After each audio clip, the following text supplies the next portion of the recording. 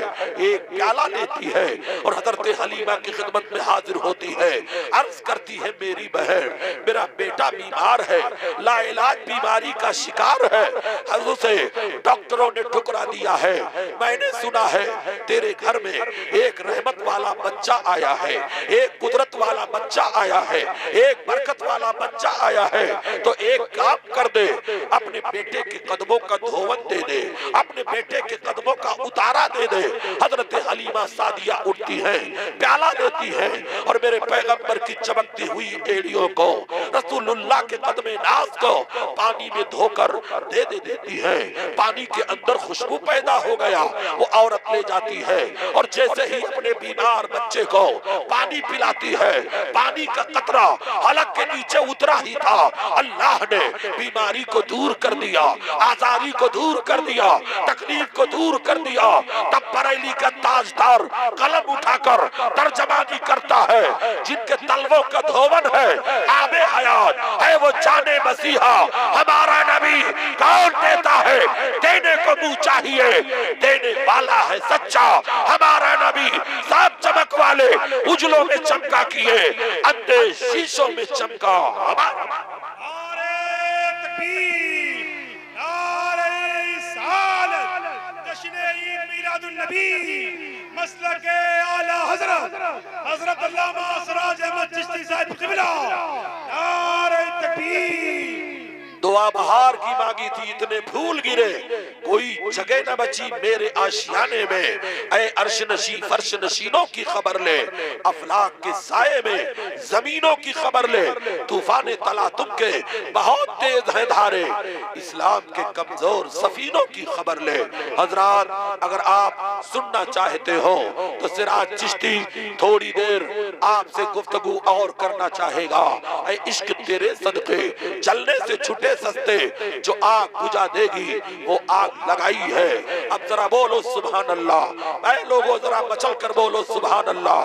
چپ رہ کر کے سنو گے تب بھی ثواب ملے گا، اور اگر سبحان اللہ کا اضافہ کر دیا تو نیکیوں میں اضافہ کر دیا جائے گا۔ نبی آئے دستور حیات لے کر کے آئے، نبی آئے انقلاب لے کر کے آئے۔ آؤ میرے پیغمبر کا ذرا معجزہ تو دیکھو۔ اب میں ڈائریکٹ اس ہندوستان کی سرزمین کا وہ اچھوتا واقعہ سنانا چاہوں گا۔ میرے پیغمبر نے جب چاند کو دو ٹکڑے کیا تھا، کفار مکہ نے ایک اسکالر کو بلایا تھا جسے حبیب یمنی کہا جاتا ہے۔ حبیب یمنی کو بلا کر نبی سے مطالبہ کروایا تھا کہ واقعی اگر آپ نبی ہیں تو چاند کے دو ٹکڑے کر دیجئے۔ اس معجزے کو آپ نے ہزاروں مرتبہ سنا ہوگا، مگر یہاں بتانے کا مقصد ذرا اور ہے۔ حضرات میرے نبی کو جب حبیب یمنی نے چیلنج کیا تھا کہ واقعی اگر آپ نبی ہیں تو چاند کو دو ٹکڑے کر کے دکھا دیجئے، تب میرے نبی اسی پہاڑی پہ تشریف لے گئے جسے کوہ ابو قبیس کہتے ہیں۔ وہیں پر حضرت بلال کی مسجد آج بھی ہے، جس پر کھڑے ہو کر میرے نبی نے اپنے نبوت والی انگلی کو اٹھایا تھا اور چاند کو دو ٹکڑے کیا تھا۔ حضرات ایک لمحے کے لیے پوری دنیا میں اندھیرا چھا گیا تھا۔ 14ویں رات کی چاند ہے مگر دو ٹکڑوں میں پھٹ جاتا ہے، ایک ادھر ہے ایک ادھر ہے۔ اب یہی بتانا چاہوں گا اس معجزے شق القمر کو صرف مکے کے لوگوں نے نہیں دیکھا تھا، اے لوگوں عراق کے لوگوں نے بھی دیکھا تھا، مصر کے لوگوں نے بھی دیکھا تھا، شام کے لوگوں نے بھی دیکھا تھا، اور رات کے سناٹے میں اونٹ کے کجاوے پہ بیٹھ کر سفر کرنے والے مسافروں نے بھی دیکھا تھا۔ اور اے مسلمانوں آپ خوش ہو جائیے کہ اسی ہندوستان کی سرزمین پر دو خوش نصیب راجاؤں نے بھی معجزے شق القمر کو دیکھا تھا۔ ایک کیرلا کا راجا تھا جسے راجا سامری یا سمورن کہتے ہیں، ایک مدھ پردیش کا راجا تھا جسے راجا بھوج کہتے ہیں۔ ان دونوں راجاؤں نے جب چندرما کو پھٹتے ہوئے دیکھا، صبح ہوتی ہے، اختلاج قلب کے شکار ہو گئے۔ جوتشیوں کو بلایا، پنڈتوں کو بلایا، اپنے دھرم کے ماننے والے بڑے بڑے ودوانوں کو بلایا۔ راجا سامری جب بلاتا ہے تو پنڈتوں نے کہا مہاراج تیرے حکومت کے زوال کا وقت نہیں آیا ہے، تیرے تخت و تاج کے ٹکڑے ٹکڑے ہونے کا وقت نہیں آیا ہے، بلکہ ہماری کتاب کہتی ہے کہ مکہ المکرمہ میں آخری نبی جنم لے لیا ہے جو اشارہ کرے گا تو چاند کو دو ٹکڑے کر دے گا۔ جب راجا سامری سنتا ہے کہ ایک کشتی تیار کرتا ہے اور نبی سے ملاقات کے لیے یمن کے راستے سے وہ مکہ کا سفر کرنا چاہتا ہے، لیکن اے مسلمانوں قسمت کی بد نصیبی ٹوٹی وہاں کمان، دو چار ہاتھ جب کی لبے بام رہ گئے۔ یہ یمن کے ساحل پہ پہنچا، کشتی ڈوب جاتی ہے، راجا سامری کا قصہ یہی ختم ہو جاتا ہے۔ مگر آؤ اسی ہندوستان میں اندور سے 40 کلومیٹر کے دوری پر ایک شہر ہے جسے شہر دھار کہا جاتا ہے۔ اسی شہر دھار میں راجا بھوج کے محل کے کھنڈرات آج بھی موجود ہیں، راجا بھوج کے محل کے کھنڈر ٹوٹے ہوئے آج بھی موجود ہیں۔ 4 مرتبہ میں نے راجا بھوج کی قبر پہ حاضری دی ہے اور اس کے قبر کی زیارت کی ہے۔ حضرات راجا بھوج نے خود نہیں 5 کارندوں کو تیار کیا تھا اور مکہ بھیجا تھا، جاؤ واقعی اگر یہ نبی ہے تو حقیقت حال سے آگاہی حاصل کر کے لے کے آؤ۔ یہ 5 گئے اور میرے نبی کے رخ زیبا کو جیسے دیکھا، اے مسلمانوں ہزاروں جان سے فریفتہ ہو گئے، دل کی دنیا بدلنے لگی، کفر پگھل پگھل کر ان کے آنکھوں کے آنسوؤں سے گرنے لگا۔ تب میرے نبی نے کہا تھا واپس جاؤ اور راجا بھوج کو میرا پیغام دے دو اور اسلام کی دعوت دے دو، اور سنو اگر اس نے اسلام قبول کر لیا تو اب اس کا نام بھوج نہیں ہوگا، اس کا نام عبداللہ ہوگا۔ یہ 5 آئے اور راجا بھوج کو جیسے ہی پیغام دیا، راجا بھوج بھوج فوراً اپنے محل کو چھوڑ دیتا ہے، تخت و تاج کو چھوڑ دیتا ہے، سلطنت حکومت کو چھوڑ دیتا ہے اور ایک جنگل میں گیا اور وہی اعلان کرتا ہے، اے زمین و آسمان کے خدا گواہ ہو جا، میں نے مان لیا تیرا دین سچا ہے، تیرے رسول سچے ہیں، تیرا قرآن سچا ہے، تیری ذات سچی ہے، اب دیر نہ کر، مجھے بھی کلمہ پڑھا کر مسلمان بنا لے۔ حضرات راجہ بھوج نے کلمہ پڑھا، آواز آئی، جب تک بکے نہ تھے تو کوئی پوچھتا نہ تھا، تو نے خرید کر مجھے انمول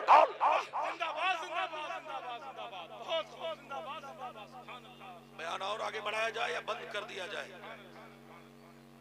تو ذرا ہاتھ اٹھا کر کے بتائیے کتنے لوگ جلدی سے گھر جانا چاہتے ہیں؟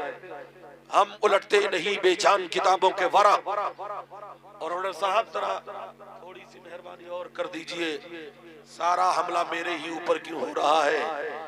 مٹ گئے مٹتے ہیں مٹ جائیں گے، آدھا تیرے نہ مٹا ہے نہ مٹے گا کبھی چرچا تیرا، فانوس بن کے جس کی حفاظت ہوا کرے وہ شمع کب بجھے جسے روشن خدا کرے۔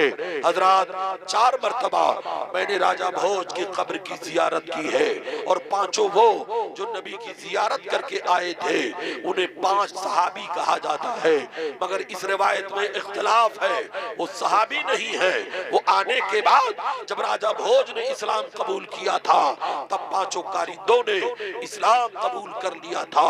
کہاں مر گئے وہ لوگ جو اسلام پر اٹیک کرتے ہیں؟ اسلام پھیلا ہے، تیر اور تلوار سے پھیلا ہے۔ میں پوچھتا ہوں کون سی تیر کون سی تلوار راجہ بھوج پر نبی نے چلایا تھا؟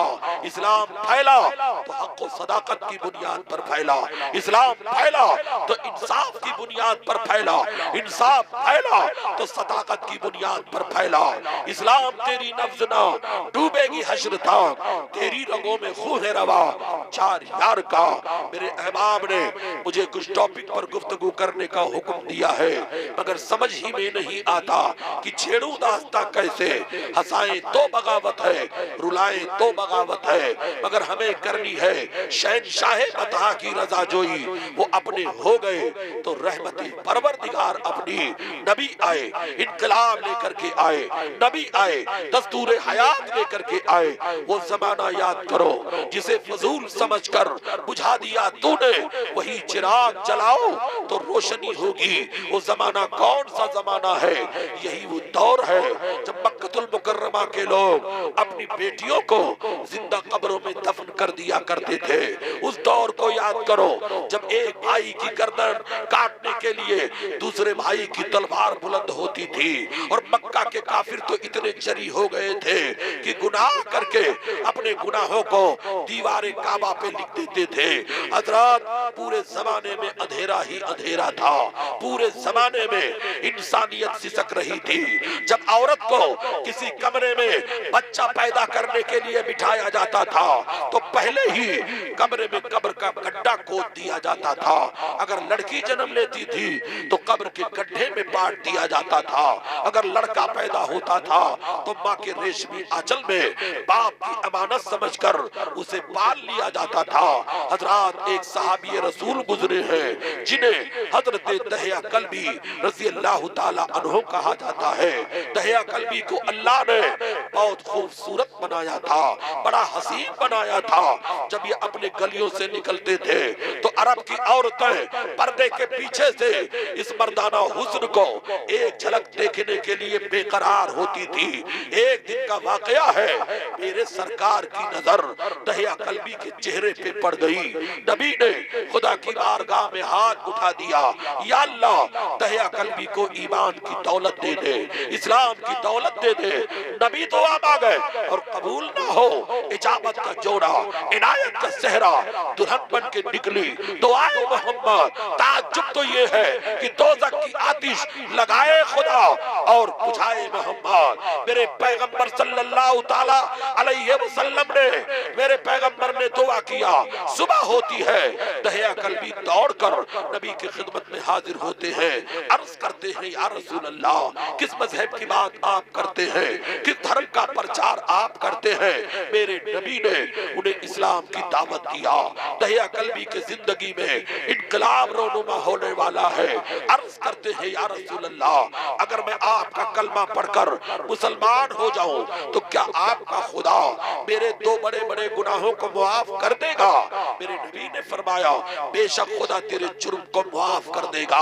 حضرت جبریل اتر پڑے، کہتے ہیں یا رسول اللہ خدا نے آپ کو سلام کہا ہے اور پیغام دیا ہے کہ دہیا قلبی کو خوشخبری سنا دیجئے کہ اللہ نے اسلام لانے کی خوشی میں اس کے گناہوں کو معاف کر دیا ہے۔ دہیا قلبی جب اتنا سنتے ہیں ایمان لے آئے، نبی کا کلمہ پڑھ لیتے ہیں، پھر آنکھوں سے آنسو جاری ہو گئے۔ میرے نبی نے فرمایا اب رونے کی وجہ کیا ہے؟ کہا یا رسول اللہ ایک گناہ اور ہے جسے سوچتا ہوں تو کلیجہ منہ کو آ جاتا ہے۔ یا رسول اللہ اگر اجازت ہو تو واقعہ بیان کر دو۔ میرے نبی فرماتے ہیں دہیا قلبی بیان کرو کیا واقعہ ہے؟ عرض کرتے ہیں یا رسول اللہ یہ دوسرا گناہ میرا ذاتی گناہ ہے، میں اپنے قبیلے کا سردار ہوں۔ یا رسول اللہ ہم نے اپنے قبیلے میں ایک بل پاس کیا تھا، ایک قانون بنایا تھا، اور قانون یہ تھا کہ اگر لڑکی پیدا ہو تو اسے زندہ قبر میں دفن کر دیا جائے یا گلا دبوچ کر کے مار دیا جائے۔ میں اپنے قبیلے کا سردار ہوں، 150 گھر ہماری سرداری کے نیچے زندگی گزارتے ہیں۔ یا رسول اللہ میں نے 70 بچیوں کو اپنے انہی ہاتھوں سے قتل کروایا ہے، انہی ہاتھوں سے انہیں قبر میں دفن کروایا ہے۔ یہ گناہ تو میرا معاف ہو گیا، مگر یا رسول اللہ ایک دوسرا گناہ جسے سوچتا ہوں تو کلیجہ منہ کو آتا ہے، اجازت ہو تو عرض کر دو۔ میرے نبی فرماتے ہیں دہیا قلبی بیان کرو۔ کہتے ہیں یا رسول اللہ یہ میرا ذاتی گناہ ہے، میری بیوی حمل سے تھی، میری بیوی کے پیٹ میں بچہ تھا، میرے گھر مال تجارت کا سامان اکٹھا ہو گیا تھا، سودا کچا تھا، اگر منڈی میں نہ لے جاتا تو مال برباد ہو جاتا، اور منڈی دوسرے ملک میں تھی۔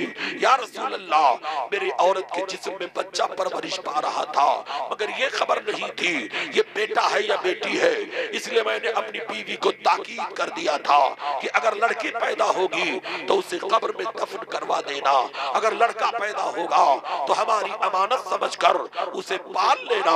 کہتے ہیں یا رسول اللہ یہ تاکید کر کے میں چلا گیا، مگر تقریباً 3.5 سال کے بعد جب میں واپس پلٹ کر کے آیا تو میرے گھر کا دروازہ اندر سے بند تھا۔ میں نے دروازے کی کنڈی پہ دستک دیا، تب اندر سے ایک بچی کی آواز ابھرتی ہے، کون ہے دروازے پر؟ یا رسول اللہ میں نے لڑکی کا نام جب سنا تو میرے تن بدن میں آگ لگ گئی۔ میں نے سوچا کہیں میرے گھر میں بچی تو نہیں پیدا ہو گئی جس کو میری بیوی نے پال لیا ہے۔ میں نے تڑپ کر کہا میں دہیا قلبی مکان مالک ہوں، دروازہ کھول۔ اتنا کہنا تھا یا رسول اللہ دروازے کے دونوں پٹ کھلے، ایک ننھی سی بچی جس کی عمر 3.5 سال کی تھی باہر نکلتی تھی، بڑی خوبصورت بچی تھی، اس کا چہرہ ہو بہو میرے چہرے سے ملتا تھا، ناک نقشہ بالکل مجھ سے ملتا تھا۔ اس لڑکی نے اپنے سر کو میرے دونوں ٹانگوں میں ڈال دیا اور اپنے ننھے ننھے ہاتھوں سے میرے پیروں کو پکڑ لیا اور کہنے لگی میرے بابا کب سے میں آپ کا انتظار کر رہی تھی، کب سے میں آپ کا راستہ دیکھ رہی تھی، مگر میرے بابا آپ کہاں تھے؟ یا رسول اللہ یہ کہتی رہی، بچی روتی رہی۔ میں نے بچی کو ایک جھٹکے میں باہر کر دیا، پھر اپنی بیوی کو میں نے تلاشا جو سہمی ہوئی ایک دیوار کا سہارا لے کر کھڑی تھی۔ میں نے تڑپ کر پوچھا میں نے تجھ سے کہا تھا اگر لڑکی پیدا ہوگی تو قتل کروا دینا، لڑکا ہوگا تو پال لینا، تو نے لڑکی کو پال لیا۔ تب دہیا قلبی کی بیوی کو اللہ نے قوت گویائی دے دی، حوصلہ دے دیا۔ انہوں نے کہا اے دہیا قلبی سن لو، جس طرح بیٹے اللہ کی نعمت ہوتے ہیں ایسے بیٹیاں بھی خدا کی رحمت ہوتی ہیں۔ ہم نے رحمت سمجھ کر اس بیٹی کو پال لیا۔ دہیا قلبی کہتے ہیں یا رسول اللہ نزاکت کے ماحول میں تھا، وقت بڑا نازک تھا، میں نے اس وقت کچھ نہ کہا مگر وقت کا انتظار کرتا رہا۔ 15 دن گزرنے کے بعد یا رسول اللہ میں نے اپنی بیوی کو دھوکہ دیا اور کہا میری بچی کو غسل کرواؤ، اچھے کپڑے پہناؤ، اس اسے میں ذرا بازار لے کر کے جانا چاہتا ہوں۔ کہتے ہیں ان کی بیوی کی روح جھوم جاتی ہے، اس بات پر جھوم جاتی ہے کہ میرے شوہر نے میری بیٹی کو تسلیم کر لیا۔ کہتے ہیں یا رسول اللہ، میری بیوی اٹھتی ہے، میری بچی کو غسل دیتی ہے، اچھا سا کپڑا پہناتی ہے اور ایک ننھا سا دوپٹہ اس کے گردن میں ڈال دیتی ہے۔ یا رسول اللہ، جب وہ میرے گود میں آئی تھی تو ایسا لگتا تھا 14ویں رات کے چاند کا ٹکڑا میرے گود میں آ گیا ہو۔ یا رسول اللہ، وہ بچی خوش ہو کر اپنے ننھے ننھے انگلیوں سے میرے بالوں میں کنگھا کر رہی تھی، کبھی گلاب جیسے ہونٹوں سے میرے لبوں کو چومتی تھی، میری پیشانی کو چومتی تھی۔ یا رسول اللہ، وہ مجھ سے پیار کرتی تھی مگر میں نفرت کر رہا تھا۔ میں نے قدم جب اٹھایا تو اس کمرے کی طرف اٹھایا جہاں قبر کھودنے کا پھاوڑا رکھا ہوا تھا، کدال رکھی ہوئی تھی۔ یا رسول اللہ، میرے قدم جب اس کمرے کی طرف بڑھے تب میری بیوی نے آ کر مجھے روکا، کہا میرے سرتاج، اس ننھی سی جان پر ظلم مت کرو، رحم کرو، اسے مت قتل کرو۔ کہتے ہیں یا رسول اللہ، میں نے غصے میں آ کر اپنی بیوی کو دھکا دے دیا، اندر گیا اور پھاوڑا اٹھایا، ایک کندھے پر پھاوڑا لیا، ایک کندھے پر اپنی سگی بیٹی کو لیا اور جنگل کی طرف چل پڑا۔ مکہ المکرمہ میں حضرات، برج کے نیچے وہ قبریں آج بھی موجود ہیں جہاں 1450 سال پہلے لڑکیوں کو زندہ دفن کیا گیا تھا۔ جو حاجی حج کرنے کے لیے جاتے ہیں ان قبروں کی انہیں زیارت کرائی جاتی ہے تاکہ یہ جانے کہ عرب کے جاہل کتنے بڑے ظالم تھے۔ اے مسلمانوں، بتانے کا مقصد یہ ہے، عرض کرنے کا مقصد یہ ہے، دیا قلبی کہتے ہیں یا رسول اللہ، میں بیٹی کو لے کر جنگل کی طرف جا رہا تھا، میری بیٹی کبھی دوپٹے کو اٹھاتی، میرے چہرے کو پوچھتی، کبھی میرے ہونٹوں کو چومتی، کبھی میرے گلے میں اپنے ہاتھ کو ڈال کر مجھ سے پیار کرتی، مگر مجھے رحم نہ آیا۔ کہتے ہیں یا رسول اللہ، میں جنگل میں لے گیا، ایک پیڑ کے نیچے اپنی بیٹی کو بٹھا دیا اور اسی کے سامنے اس کی قبر کو کھودنا شروع کر دیا۔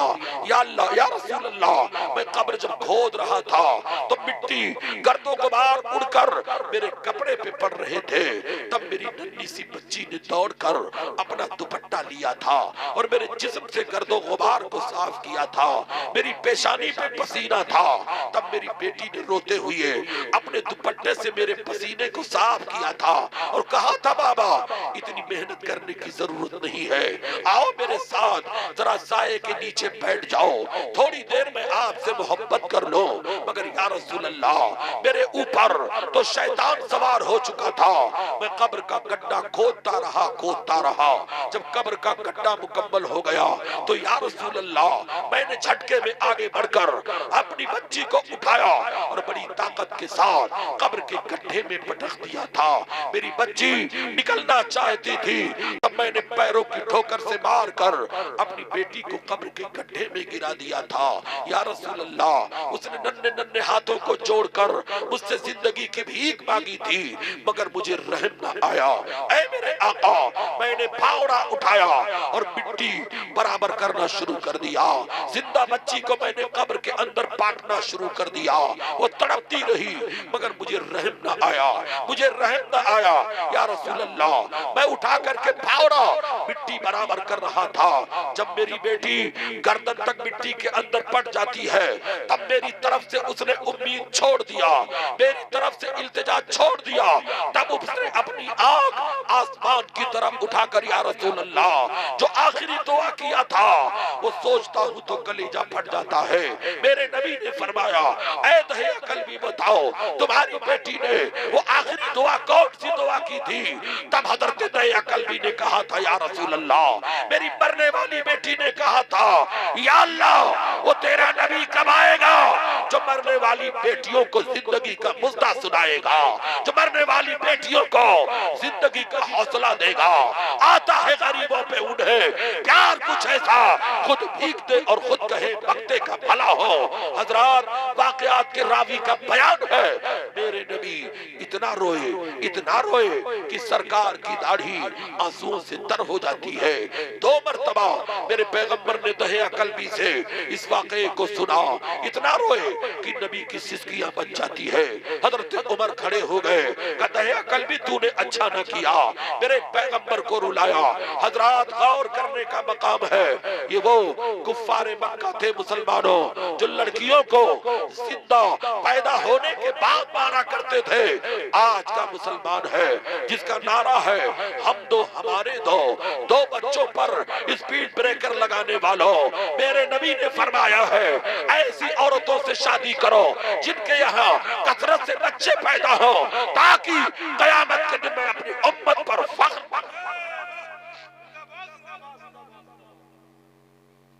حضرات اب آپ بتائیے کچھ دیر اور بڑھایا جائے؟ زبردستی میں کہتا ہوں کرنا بھی اچھی بات نہیں ہے، علماء کو ابھی پڑھانا بھی ہے اور لوگوں کو آگے اور بھی کام کرنا ہے۔ تو ایسا نہیں کہ میں اتنی دیر بول کر کے چلا جاؤں کہ ہوٹلوں پہ کمنٹ ہونا شروع ہو جائے۔ یہ ہمارے نوجوان کچھ اور نہیں کرتے ہیں مگر کمنٹ ضرور کیا کرتے ہیں، اور یہ قوم ایسی ہے جب مسجد میں جائے گی تو کہے گی پیچھے اس امام کے، اور جب باہر نکلے گی تو پیچھے پڑ جائے گی اس امام کے۔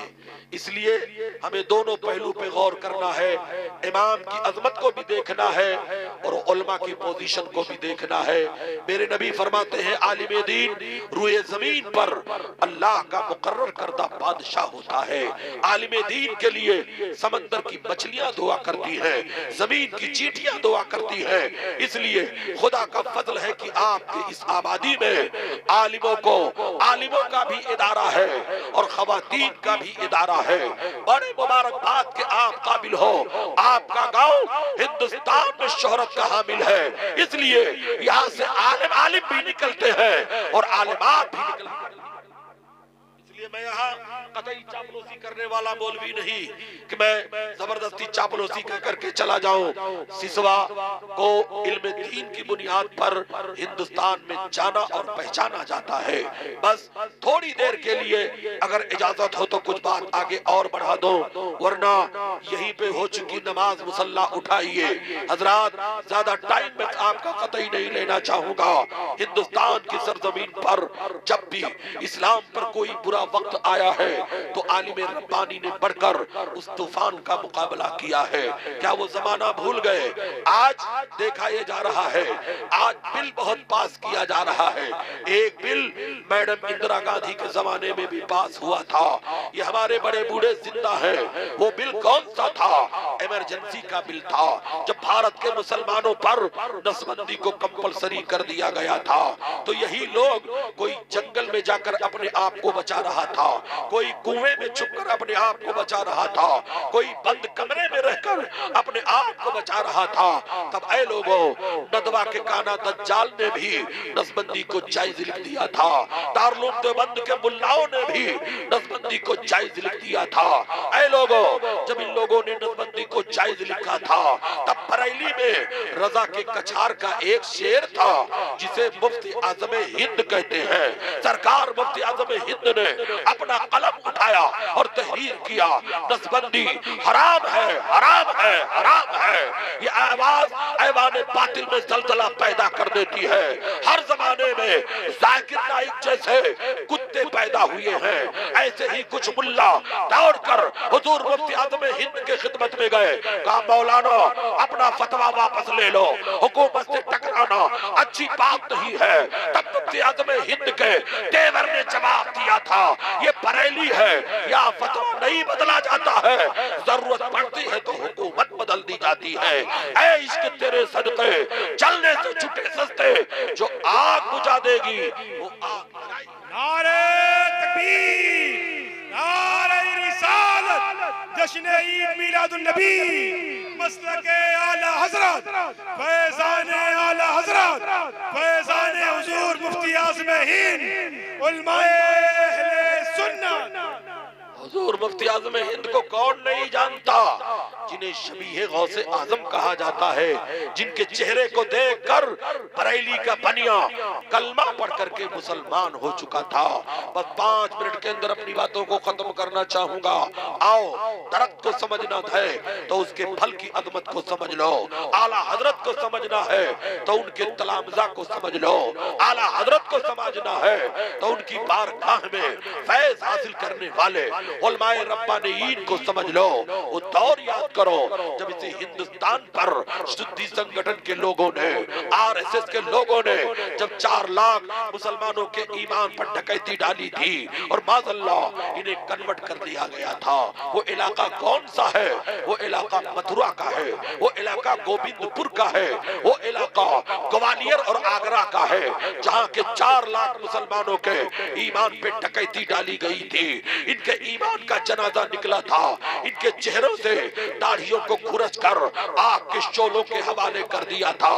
تو اے مسلمانوں، نہ تو ندوہ سے کوئی مولوی نکلا تھا، نہ سہارنپور کا کوئی ملا نکلا تھا، نہ دیوبند کا کوئی مفتی نکلا تھا جو جا کر اس طوفان بدتمیزی کا مقابلہ کرے۔ تو اگر کوئی جماعت آگے نکلی تھی تو اس جماعت کو جماعت رضائے مصطفیٰ کہتے ہیں، جس جماعت کو اعلیٰ حضرت نے بنایا تھا۔ حضرات بتانا چاہوں گا، تب جب یہ موقع آیا تو اعلیٰ حضرت کے سپاہی آگے بڑھے، جس میں حجت الاسلام اعلیٰ حضرت کے بڑے شہزادے حضرت علامہ موجود ہیں، اس کے بعد دوسرے نمبر کے شہزادے حضور مفتی اعظم ہند موجود ہیں، وہیں پر صدر الافاضل سید نعیم الدین مراد آبادی بھی ہیں، وہیں پر علامہ عبدالعلیم میٹھی صدیقی بھی ہیں۔ ان لوگوں نے آگے بڑھ کر اور اس طوفان کا مقابلہ کیا تھا۔ تو ان علماء نے آگے بڑھ کر متھرا کو ہیڈ کوارٹر بنایا تھا اور وہیں سے بیٹھ کر تبلیغ دین کیا تھا۔ وہ 4 لاکھ مسلمان جو کنورٹ ہو چکے تھے، ان بزرگوں نے جا کر انہیں تبلیغ دین کیا، پھر سے انہیں اسلام کا کلمہ ملا، پھر سے وہ مومن کامل ہوئے، اور مزید 2 لاکھ غیر مسلموں نے رضا کے دیوانوں کے ہاتھ پر کلمہ پڑھا تھا، حلقہ بغوش اسلام ہوئے تھے۔ تب متھرا کا ایک پنڈت حضرت صدر الافاضل سے ٹکرا گیا، کہنے لگا مولانا سید نعیم الدین مراد آبادی، تم مجھ سے کیا مناظرہ کرو گے؟ ارے تمہارے نبی پر نازل ہونے والے قرآن کو 18 پارہ ہم نے اپنے سینے میں محفوظ کر لیا ہے۔ تو صدر الافاضل نے کہا تھا، تب تو مناظرہ میں جیت گیا۔ کہا کیسے جیت گئے؟ کہا یہ میرے قرآن کا معجزہ ہے کہ کفر کے چھاتی پہ چڑھ کر کے قرآن بول رہا ہے قول محمد قول خدا، فرمان نہ بدلا جائے گا، بدلے گا زمانہ لاکھ مگر قرآن نہ بدلا۔ مٹ گئے مٹتے ہیں، مٹ جائیں گے یاد تیرے، نہ مٹا ہے نہ مٹے گا کبھی چرچا تیرا۔ اعلیٰ حضرت کے شاگردوں میں سے ایک آل رسول بھی ہے جنہیں حضرت علامہ ہدایت رسول رام پوری رحمت اللہ تعالیٰ علیہ کہا جاتا ہے۔ ہدایت رسول کے پیٹھ پر غوث اعظم کے پنجے کا نشان تھا۔ انہی کے بارے میں اعلیٰ حضرت نے لکھا ہے، کیا دبے جس پہ حمایت کا ہو پنجہ تیرا، شیر کو خطرے میں لاتا نہیں کتا تیرا۔ حضرات وہی علامہ ہدایت رسول رام پوری جن کے بارے میں اعلیٰ حضرت فرماتے ہیں، شیر بے شے سنت علامہ ہدایت رسول رام پوری جیسا اگر ایک مقرر مجھے اور مل جاتا تو نجدیت کو بحر عرب میں دفن کر دیتا۔ وہ علامہ ہدایت رسول ہے۔ ان لوگوں نے آگے بڑھ کر دین کی حفاظت کی ہے، ہم تو انہی لکیروں پہ چلا کرتے ہیں۔ ان لوگوں نے جان کی قربانی دی ہے۔ اے مسلمانوں، وہ علامہ ہدایت رسول کو جب انگریزوں نے گرفتار کر لیا، پیروں میں بیڑی ڈال دی، ہاتھ کی ہمیں ہتھکڑی ڈال دی، تب آپ نے فرمایا تھا دنیا میں کوئی ایسا لوہا نہیں جس سے وہ زنجیر بنی ہو جو ہدایت رسول کو گرفتار کر لے۔ علی کا شیر ایک نظر زنجیر کی کڑی پہ ڈالتا ہے تو کڑیاں ٹوٹ جاتی ہے، نگاہ مرد مومن سے بدل جاتی ہے تقدیریں، جو ہو ذوق یقین پیدا تو کٹ جاتی ہے زنجیر۔ اے مسلمانوں، اس لیے اسلام کی نشر و اشاعت اگر کسی نے کما حقہ کیا ہے تو رضا کے سپاہیوں نے کیا ہے، رضا کے دیوانوں نے کیا ہے، رضا کے شیدائیوں نے کیا ہے۔ اسی لیے بریلی کل بھی مرکز تھا، بریلی آج بھی مرکز ہے، انشاءاللہ بریلی صبح قیامت تک مرکز اہل سنت رہے گا۔ ایک مولانا صاحب تھے، ان کا بی پی ہائی ہو گیا، اسے کہنے لگے تم تو چشتی ہو، بار بار بریلی کا نام لیتے ہو۔ ہم نے کہا سن، میں چشتی ہوں مگر نچنیا چشتی نہیں ہوں، کان کھول کر کے سن لے، یہ کتا تو اجمیر کی گلیوں کا ہے مگر اس کے گردن میں جو بیٹھ لگی ہے وہ بریلی کی لگی ہوئی ہے۔ یہ بریلی نہیں، ایمان کا مرکز ہے یہاں، کاشک سید ابرار کا مدفن ہے یہاں، ایک نئی رت ہے یہاں، علم کا گلشن ہے یہاں، بھیگی بھیگی ہے فضا، عشق کا ساون ہے یہاں، سر انگڑائیاں لیتے ہوئے بیدار ہوئے حسن کی جوت سے روشن درو دیوار۔ مسلمانوں، بریلی کل بھی مرکز تھا، بریلی آج بھی مرکز ہے، اور انشاءاللہ صبح قیامت تک بریلی ہندوستان کے سنیوں کا مرکز رہے گا۔ اللہ تعالی ہماری حاضری کو قبول فرمائے، اور اسی جوار رحمت میں ایک عبقری شخصیت ہے جنہیں سید الکریم حضور صوفی نظام الدین علیہ الرحمت والرضوان کہا جاتا ہے، جن کے جوار رحمت میں آپ زندگی گزار رہے ہو۔ ایسے بزرگوں کا سایہ جس علاقے پر ہو وہاں نجدیت سے سکتی نظر آئے گی۔ یہاں سکہ اگر چلے گا تو بریلی کا سکہ چلے گا، یہاں جھنڈا اگر چلے گا تو مسلک اعلیٰ حضرت کا جھنڈا چلے گا۔ سب ان کے چلنے والوں کے گل ہو گئے، چراغ احمد رضا کی شمع فروزہ ہے آج۔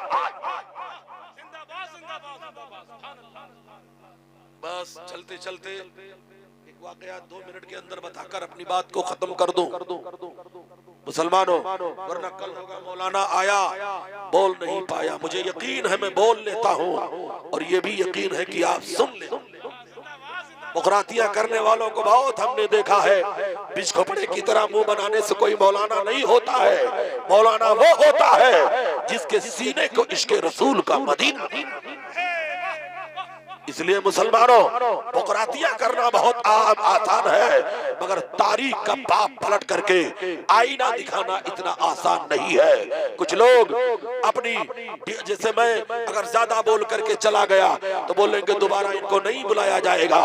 سراج چشتی اس بات کی کبھی پرواہ نہیں کرتا کہ دوبارہ بلایا جائے گا کہ نہیں بلایا جائے گا۔ ارے سن، تو نہیں اور صحیح، اور نہیں اور نہیں، بے جان کتابوں کے ورق ہم وہ پڑھتے ہیں جو چہروں پہ نگاہ کرو، اور اہل سنت کا دامن، وہابی کی بریانی کھاؤ، اور غوث کا دامن نہیں چھوڑیں گے، پیر کا دامن نہیں چھوڑیں گے۔ ابے پکڑا کب ہے جو نہیں چھوڑے گا؟ یہاں کے بارے میں تو نہیں جانتا، میں نے غوث کے دامن کے پکڑنے والوں کو پورے بھارت میں دیکھا ہے، اور اس حالت میں دیکھا ہے جب ان کے یہاں ڈی جے میں، شادیوں میں ڈی جے میں باجا بجتا ہے تو ایسا ناچتا ہے جیسے کھجلی والا کتا ناچتا۔ دعویٰ ہے کہ غوث کا دامن نہیں چھوڑیں گے، پیر کا دامن نہیں چھوڑیں گے۔ حضرات، یہ سب بدتمیزیاں چھوڑ دو، اس گاؤں سے تو ہمیں یہ امید نہیں ہے، اس لیے یہاں علماء کی کثرت ہے، نائب رسول کی کثرت ہے، عالمات کی کثرت ہے، بچوں کی کثرت ہے۔ عالم دین وہ بچے جو طالب علم کی شکل میں ہیں، جب چلتے ہیں تو ان کے قدموں کے نیچے رحمت کے فرشتے پر بچھا دیا کرتے ہیں۔ آپ خوش نصیب ہو، اپنے ادارے کو دیکھتے رہو، محبت کی نظر سے دیکھتے رہو، عمارت کی تعمیر کرو، علماء کی قدر کرو، علماء پہ کبھی کمنٹ مت کرو، ہوٹلوں پہ بیٹھ کر ان کے لباس، ان کے کپڑوں پہ کبھی تبصرہ مت کرو، ورنہ تباہی کے دن شروع ہو جائیں گے۔ تمہیں پتہ بھی نہیں چلے گا کہ تم تباہ کیسے ہوئے، تم برباد کیسے ہوئے۔ کیا دبے جس پہ حمایت کا ہو، پنجہ تیرا شیر کو خطرے میں لاتا نہیں کتا تیرا۔ ایک منٹ کے اندر اسی شیر کے مفہوم کو سمجھا کر میں آگے چلنا چاہوں گا۔ ایک مجاہد گزرا ہے جسے حضرت صلاح الدین ایوبی کہا جاتا ہے، جنہیں فاتح بیت المقدس کہا جاتا ہے۔ صلاح الدین ایوبی کس کے مرید ہے؟ یہ غوث اعظم کے مرید ہے۔ ان کے والد حضرت نجم الدین ایوب ہیں۔ 4 سال کے بچے کو لے کر غوث اعظم کی خدمت میں گئے، کہا سرکار اس کے لیے دعا کر دیجئے تاکہ یہ مجاہد ہو جائے۔ غوث اعظم نے دعا ہی نہیں کیا، اپنے ولایت والے پنجے کو صلاح الدین ایوبی کے پیٹھ پہ رکھ دیا۔ حضرات کہتے ہیں اور ارشاد فرمایا یہ بچہ مجاہد ہی نہیں ہوگا، فاتح اعظم ہوگا۔ ساری دنیا نے دیکھا کہ یہ تمام یہودیوں کو گھٹنے قلب کے بل بٹھا دیا، اور بیت المقدس پر فتح و کامرانی کا جھنڈا اگر کسی نے گاڑا تھا تو حضرت صلاح الدین ایوبی نے گاڑا تھا۔ حضرت صلاح الدین ایوبی کے جب موت کا وقت آیا تو انہیں شہادت کا درجہ نہ ملا، وہ شہید نہ ہوئے، تمام نعمتوں سے سرفراز کیے گئے مگر شہادت کا درجہ نہ ملا۔ تو فوج کا کمانڈر آیا، کہا حضور کتنا اچھا ہوتا آپ بستر مرگ پر کروٹ بدل رہے ہیں، کتنا اچھا ہوتا کہ آپ میدان جنگ میں ہوتے اور دشمن کی تلوار ہوتی، آپ کے گردن کو جدا کرتی، آپ کو شہادت کا درجہ مل جاتا۔ تب حضرت صلاح الدین ایوبی نے کہا تھا اے آنے والا میرے قوم کا سپہ سالار سن لے، دنیا میں کوئی ایسا لوہا نہیں پیدا ہوا ہے جس لوہے سے وہ تلوار بنی ہو جو صلاح الدین کے گردن کو کاٹے، اس لیے میرے پیٹھ پہ غوث اعظم کے پنجے کا نشان ہے۔ کیا دبے جس پہ حمایت کا ہو پنجہ تیرا، شیر کو خطرے میں لاتا نہیں کتا تیرا۔ عالم ربانی ہونے کی حیثیت سے اخلاقی فریضہ یہ ہے کہ ہمارے مذہب میں وندے ماترم بھی کفر ہے اور بھارت ماتا کی جے بھی۔ اپنے بچوں کو بچاؤ، اپنے بچوں کو ٹائی مت پہناؤ، اس لیے کہ اس میں صلیب کی بدبو آ رہی ہے۔ مسلمانوں اپنے بچوں کو فلمی نغموں سے بچاؤ، اس لیے کہ اس میں کفر کی بدبو آ رہی ہے۔ اپنے بچوں کے کلچر کو سنبھالو، اس لیے اس میں یہود و نصارہ کے کلچر کی بدبو آ رہی ہے۔ چلتے چلتے بتانا یہ چاہوں گا اللہ آپ کو شاد و آباد رکھے، اس ادارے کو اوج ثریا پر پہنچائے، اور جتنے لوگ یہاں حاضر ہیں اللہ ان کا بھی بھلا فرمائے، جو چلے گئے ہیں اللہ ان کا بھی بھلا فرمائے۔ یہ دربار محمد ہے، یہاں اپنوں کا کیا کہنا، یہاں سے ہاتھ خالی غیر بھی جایا نہیں کرتے۔ وما علینا الا البلاغ۔ اسلام زندہ باد، مسلک اعلی حضرت پائندہ باد۔ السلام علیکم۔